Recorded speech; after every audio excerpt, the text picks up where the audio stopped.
আচ্ছা, আমাদের এইখানে যেই গ্রামারটা লিখছি, সেই গ্রামারটা কিন্তু শুধুমাত্র টাইপ নিয়ে ডিল করে। ঠিক আছে? অর্থাৎ সেই টাইপটা আমার প্রিমিটিভ টাইপও হইতে পারে, বেসিক যেটা টাইপ, অথবা আমার হইলো একটা অ্যারেও আসতে পারে। এভাবে আমার অ্যারেও আসতে পারে। তো এটা একটু কনফিউজড হয়েন না এই সেন্সে যে আমার এই গ্রামারটা কিন্তু কোনো রকম ডিক্লারেশন সাপোর্ট করে না। অর্থাৎ আমাদের টাইপের পর আমরা যে ভেরিয়েবল লিখবো, দেন সেমিকোলন দিব, এটা কিন্তু সে সাপোর্ট করে না। কারণ দেখেন এখানে কিন্তু ডিক্লারেশনের কোনো পার্টই নাই। আমরা শুধুমাত্র টাইপ নিয়ে কাজ করছি যে টি মানে হইলো বিসি, বি মানে হইলো আবার ইন্টিজার ফ্লোট, সি হইলো নরমাল প্রিমিটিভ টাইপও হইতে পারে, অথবা আমার অ্যারে হইতে পারে। ঠিক আছে? তাহলে আমরা এই শুধুমাত্র একটা ইয়ার জন্য আমাদের একটা অ্যানোটেট পার্সি আরকি। মনে করেন শুধুমাত্র একটা টাইপের জন্য। যেমন এখানে আমি লিখলাম শুধু ফ্লোট। এই শুধু ফ্লোট এই স্ট্রিংটা কিন্তু আমার এই গ্রামারটা সাপোর্ট করে। শুধুমাত্র ফ্লোট। আর ফ্লোট ওয়াই কমা সেমিকোলন এটা যদি দেই তখন কিন্তু আমার এই স্ট্রিংটা এই গ্রামারটা সাপোর্ট করে না। যেহেতু আমি এখনো পর্যন্ত ডিক্লারেশনে কোনো পার্ট লিখিনি। সেজন্য সে কিন্তু এইটুকু অংশ সাপোর্ট করে না।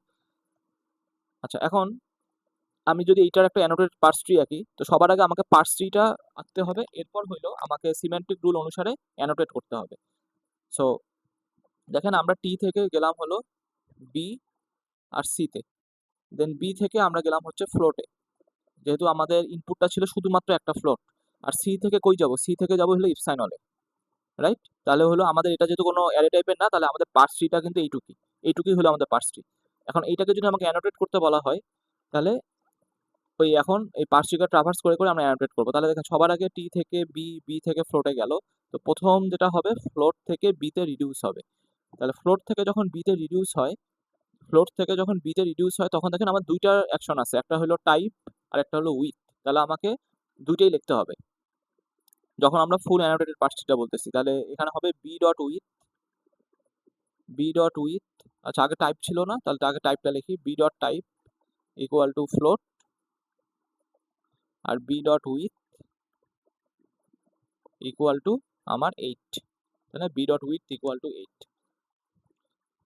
তাহলে আমাদের এই যে এই সিমেন্টিক অ্যাকশনটা এটা আমরা লিখে ফেললাম। আচ্ছা, এরপরে এরপরে কি হবে? এরপরে বি থেকে সে সির কাছে যাবে, দেন সি কে সে ট্রাভার্স করবে। তাহলে সি থেকে এরপর কোথায় যাবে? সি থেকে এপসাইনলের কাছে আসবে। দেন যেটা হবে এপসাইনল থেকে আবার সিতে রিডিউস হবে, তাই না? এরকম একটা জিনিস হবে। তো দেখেন বি থেকে যখন সে সির কাছে যাবে তখন কিন্তু একটা সিমেন্টিক অ্যাকশন লেখা আছে। বি থেকে যখন সে সিতে যাবে তখন কিন্তু একটা সিমেন্টিক অ্যাকশন লেখা আছে, এই দুইটা সিমেন্টিক অ্যাকশন লেখা আছে। তো ওই দুইটাকে এখন আমাকে এক্সিকিউট করতে হবে। বি থেকে যখন সে সিতে যাবে তখন বলছে C dot I equal to B dot type, আর একটা হলো C dot W equal to B dot with. তাহলে যেটা হবে এই বি থেকে যখন সে সিতে যাবে তখন C dot I equal to B dot type, তাহলে বি ডট টাইপ মানে কত? ফ্লোট। আর সি ডট উইথ, তাহলে C dot with equal to B dot with, তাই না? তাহলে বি ডট উইথ কত ছিল? আচ্ছা, এখানে উইথ তো ছিল না, এটা ছিল ডাব্লিউ, রাইট? যেহেতু ইনহেরিটেড অ্যাট্রিবিউট ছিল, আমরা ইনহেরিটেড অ্যাট্রিবিউট আকারে ডাব্লিউ ছিল, এই যে সি ডট ডাব্লিউ ছিল equal to B dot with. তাহলে বি ডট উইথের ভ্যালু কত? বি ডট উইথের ভ্যালু হলো 8, তাহলে C dot W equal to 8। ঠিক আছে? তাহলে দেখেন আমার আমার সির কাছে, যে এখান থেকে এখানে যাওয়ার সময় আমার সির কাছে এগুলো ইনফরমেশন চলে আসলো। এরপর সে কোথায় যাবে? সি থেকে এপসাইলনের কাছে যাবে। দেন যেটা হবে এপসাইনল থেকে আমার সিতে রিডিউস হবে, এপসাইনল থেকে আমার সিতে রিডিউস হবে। তাহলে এপসাইনল থেকে যখন সিতে রিডিউস হয় তখন কি ছিল? C dot type equal to C dot I, অর্থাৎ টাইপগুলো ফাইনালাইজ হচ্ছে। তাহলে C dot type equal to C dot I.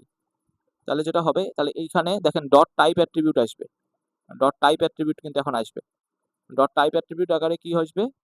Dot type attribute আকারে আসবে C dot I. C dot I কি ছিল? সি ডট আই কি ছিল? ফ্লোট। তাহলে ফ্লোট। তারপর আরো একটা ইয়া ছিল না, যে C dot with equal to C dot W, C dot with equal to C dot W. তাহলে এই অ্যাট্রিবিউটটাও কিন্তু আমার আসবে। তাহলে এইটা আমরা উপরে লিখি, width equal to C dot W এর ভ্যালু কত? 8 ছিল, 8। তাহলে দেখেন আমার এই সি এর আন্ডারে কিন্তু টোটাল 4টা অ্যাট্রিবিউট আসলো, উইথ, টাইপ, আই, ডাব্লিউ। তো এগুলা ছিল আমার সিনথেসাইজ অ্যাট্রিবিউট, উইথ আর টাইপ, আর আই আর ডাব্লিউ ছিল আমার ইনহেরিটেড অ্যাট্রিবিউট। এবং এগুলা কিন্তু সবগুলা সেম নোডের আন্ডারে, সবগুলা কিন্তু দেখেন আমার এই সি নোডের আন্ডারে ছিল। ঠিক আছে? যখন আমরা পাস করতেছিলাম তখনও আমরা এই নোডের আন্ডারেই পাস করতেছিলাম। আর যখন আমরা ইয়া করতেছি, এই যে সিনথেসাইজড ওয়েতে, মানে উপরের দিকে যখন আমরা কনস্ট্রাক্ট করে ফাইনালাইজ করতেছি তখনও কিন্তু আমরা এই নোডের মধ্যেই সেগুলা ফাইনালাইজ করতেছি অ্যাট্রিবিউট আকারে। তো সেজন্য দেখেন এইখানে এই সি এর জন্য কিন্তু আবার টোটাল 4টা অ্যাট্রিবিউট এখানে চলে আসছে। এরপর কি হবে দেখেন, এরপর কিন্তু সে এইখান থেকে এইখানে যাবে। তাহলে এরপর যখন সে এখান থেকে এখানে যাবে তখন কি হলো, বি সি এই পুরো জিনিসটা রিডিউস হলো টিতে। বি সি পুরো জিনিসটা রিডিউস হলো আমার টিতে। তখন আমার কি ছিল, তখন আমার এই দুইটা সিমেন্টিক অ্যাকশন ছিল, T dot type equal to C dot type আর T dot with equal to C dot with. তাহলে যেটা হবে এই টি এর একটা অ্যাট্রিবিউট আসবে টাইপ, সেটা হচ্ছে C dot type. C dot type কি ছিল, সি ডট টাইপ ছিল ফ্লোট। আর এটা আরেকটা অ্যাট্রিবিউট আসবে হলো উইথ। এটা উইথটা কত ছিল, C dot width. C dot width কত ছিল, 8। তা দেখেন আমার এই যে এই স্ট্রিং এর করসপন্ডিং যেটা অ্যানোটেটেড পার্টস ট্রি, সেটা কিন্তু দেখতে আমার এরকম হবে। তাহলে যখন আপনাদের এরকম অ্যানোটেটেড পার্টস ট্রি বলা হবে তখন কিন্তু সবগুলো অ্যাট্রিবিউটের ভ্যালুই দেখাইতে হবে। আপনার সিমেন্টিক অ্যাকশনে যত রকম অ্যাট্রিবিউট বলা হয়েছে সব কিছুই দেখাইতে হবে।